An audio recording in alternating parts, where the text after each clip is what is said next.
ವಿದ್ಯಾರ್ಥಿಗಳು ಧೈರ್ಯದಿಂದ ಪರೀಕ್ಷೆಯನ್ನ ಬರೆದು ಸಾಧನೆ ಮಾಡಿ ಮೊಹಮ್ಮದ್ ನಾಸೀರ್ ಪ್ರತಿಯೊಬ್ಬ ವಿದ್ಯಾರ್ಥಿಯ ಶೈಕ್ಷಣಿಕ ಅವಧಿಯಲ್ಲಿ ಎಸ್ಎಸ್ಎಲ್ಸಿ ಪ್ರಮುಖ ತಿರುವು ಎಂದೇ ಹೇಳಬಹುದಾಗಿದ್ದು, ವಿದ್ಯಾರ್ಥಿಗಳು ಪರೀಕ್ಷೆ ಹೇಗೆ ಬರೆಯಬೇಕು ಎಂಬುದರ ಚಿಂತೆ ಬಿಟ್ಟು ಧೈರ್ಯದಿಂದ ಪರೀಕ್ಷೆಯನ್ನ ಬರೆದು ಸಾಧನೆ ಮಾಡಬೇಕೆಂದು ಉರ್ದು ಸಾಹಿತ್ಯ ಪರಿಷತ್ನ ರಾಜ್ಯಾಧ್ಯಕ್ಷ ಮೊಹಮ್ಮದ್ ನಾಸೀರ್ ಸಲಹೆ ನೀಡಿದ್ದಾರೆ. ಪಟ್ಟಣದ ಸರ್ಕಾರಿ ಉರ್ದು ಶಾಲೆಯಲ್ಲಿ ಕರ್ನಾಟಕ ಉರ್ದು ಸಾಹಿತ್ಯ ಪರಿಷತ್ ವತಿಯಿಂದ ಹಮ್ಮಿಕೊಂಡಿದ್ದ ಎಸ್ಎಸ್ಎಲ್ಸಿ ಅಲ್ಪಸಂಖ್ಯಾತ ವಿದ್ಯಾರ್ಥಿಗಳಿಗೆ ಆತ್ಮಸ್ಥೈರ್ಯ ತುಂಬುವ ಕಾರ್ಯಕ್ರಮದಲ್ಲಿ ಮಾತನಾಡಿದ ಅವರು, ಎಸ್ಎಸ್ಎಲ್ಸಿ ಅಂತಿಮ ಪರೀಕ್ಷೆ ಎಂದ ಕೂಡಲೇ ಅನೇಕ ವಿದ್ಯಾರ್ಥಿಗಳು ಭಯಪಡುತ್ತಾರೆ. ಭಯದಿಂದ ಪರೀಕ್ಷೆಯನ್ನ ಸರಿಯಾಗಿ ಬರೆಯುವುದಿಲ್ಲ. ವಿದ್ಯಾರ್ಥಿಗಳು ಯಾವುದೇ ರೀತಿಯಲ್ಲಿ ಭಯ ಪಡದೆ ಕಠಿಣ ಪರಿಶ್ರಮದಿಂದ ಓದಬೇಕು. ಮನಸ್ಸಿಟ್ಟು ಓದಿದ್ರೆ ಸಾಧನೆ ಮಾಡುವುದು ಸುಲಭದ ಮಾತಾಗಿದೆ. ಓದುವ ಸಮಯದಲ್ಲಿ ಮೊಬೈಲ್, ಟಿವಿಗಳಿಗೆ ದಾಸರಾಗಬಾರದು.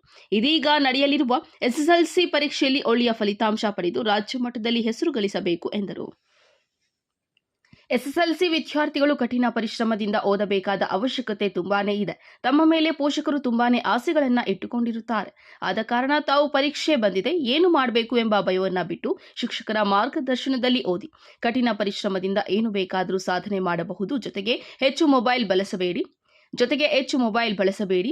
ಮೊಬೈಲ್ ತಮ್ಮ ವಿದ್ಯಾಭ್ಯಾಸಕ್ಕೆ ಎಷ್ಟು ಅನುಕೂಲವೋ ಅಷ್ಟೇ ಬಳಕೆ ಮಾಡಿ. ಅನಾವಶ್ಯಕವಾಗಿ ಸಮಯ ವ್ಯರ್ಥ ಮಾಡಬೇಡಿ.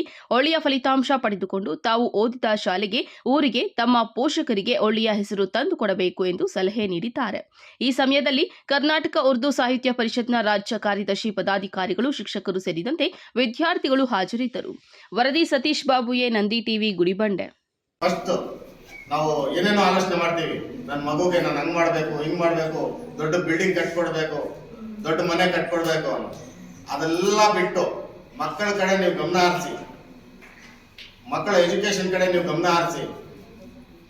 ಆವಾಗ ನೋಡಿ, ಅವರೇ ಮನೆ ಕಟ್ಕೊಂತಾರೆ, ಅವರೇ ಜಮೀನು ತಗೊಂತಾರೆ, ಅವರೇ ಪ್ರತಿಯೊಂದು ಅವರೇ ಮಾಡ್ಕೊಂತಾರೆ. ನಮ್ಮ ತಾಯಂದರು ಇದೇ ಮಾಡ್ಬೇಕಾಗಿರೋದು. ನಾವೇನ್ ಮಾಡ್ತಾ ಇದೀವಿ ಅಂದ್ರೆ, ಮಗು ಸ್ಕೂಲ್ಗೆ ಹೋಗ್ತಾ ಇದ್ದಾನೆ, ಬರ್ತಾ ಇದ್ದಾನೆ, ನಮ್ಗೇನ್ ಬಂತು, ಅವ್ರು ಹೋಗ್ತಾರೆ ಬರ್ತಾರೆ ಬಿಡಿ ಅಂತ ನಾವು ಆರಾಮಾಗಿದ್ದೀವಿ ಮನೆಯಲ್ಲಿ. ಇದು ಬಹಳ ದೊಡ್ಡ ತಪ್ಪು. ಇದು ನಾವು ಮಾಡ್ತಾ ಇರೋದು. ಅದಕ್ಕೋಸ್ಕರ ಈಗ ಎಕ್ಸಾಮ್ ಟೈಮ್ ಕಮ್ಮಿ ಇದೆ, 3 ದಿನ ಇದೆ. ನೀವು ಏನ್ ಮಾಡ್ತೀರೋ ಮನೆಯಲ್ಲಿ ಮಕ್ಕಳನ್ನ ಒಂದೊಂದು ನಿಮಿಷನೂ ನೀವು ಲೆಕ್ಕ ಮಾಡ್ಕೊಂಡು ಮನೆಯಲ್ಲಿ ಕಲಿಸ್ಬೇಕು. ಬುಕ್ಸ್ ಓಪನ್ ಮಾಡಿಸ್ಬೇಕು ನೀವು. ಯಾಕಂದ್ರೆ ಟೀಚರ್ಸ್ ಅವ್ರವ್ರ ಕೆಲಸ ಅವ್ರು ಮಾಡ್ತಾ ಇರ್ತಾರೆ. ಅವ್ರು ಮಾಡ್ತಾರೆ ಬಿಡಿ, ನಮ್ಮ ಮಕ್ಕಳು ಪಾಸ್ ಆಗ್ತಾರೆ ಅಂದ್ರೆ ಅದು ಸಾಧ್ಯವಿಲ್ಲ. ನೀವು ಪೇರೆಂಟ್ಸ್ ಗಮನ ಹರಿಸಿ ಮಕ್ಕಳಿಗೆ ಕೂರಿಸ್ಬೇಕು. ಮನೆಗಳಲ್ಲಿ ಮಲಗ್ತಾ ಇದ್ರೆ 1-2 ಬಿಟ್ಟು ಹಂಗೆ ಎಬ್ಬಿಸ್ಬೇಕು. ಯಾಕಂದ್ರೆ ಈಗ ನನ್ಗೆ ಎಷ್ಟು ಮನೆಗಳು ಗೊತ್ತಿದೆ ಅಷ್ಟು ಮನೆಗಳು ನಾನು ಮೊನ್ನೆ ಬಂದಿದ್ದೀನಿ. ಬೆಳಗ್ಗೆ 5 ಗಂಟೆಗೆ ಹೋಗಿದ್ದೀನಿ. ಬೆಳಗ್ಗೆ 5 ಗಂಟೆಗೆ ನಿಮ್ಮ ಮನೆಗಳಿಗೆ ಬಂದಿದ್ದೀನಿ. ಯಾರು ಬಾಗಿಲು ತಟ್ಟಿದ್ದೀನಿ, ಕೆಲವರು ಬಾಗಿಲು ತೆಗ್ದಿದ್ದಾರೆ, ಕೆಲವರು ಇಲ್ಲ. ಮನೆಗೆ ಬಂದು ಎಬ್ಬಿಸಿ ನಾನು ಓದಿಸೋರ್ಗೂ ಬಿಟ್ಟಿಲ್ಲ. ನಾನು ಓದ್ರಿ ಅಂತ ಕೂರಿಸಿದ್ದೀನಿ. ಅವೆಲ್ಲ ಯಾರು ಮಾಡಬೇಕು? ನಾವು ಹೊರಗಡೆಯವ್ರು ಬಂದು ನಾವು ಮಾಡ್ತಾ ಇದೀವಿ ಅಂದ್ರೆ ನೀವು ಪೇರೆಂಟ್ಸ್ನು ಜವಾಬ್ದಾರಿ ತಗೋಬೇಕಾಗುತ್ತೆ.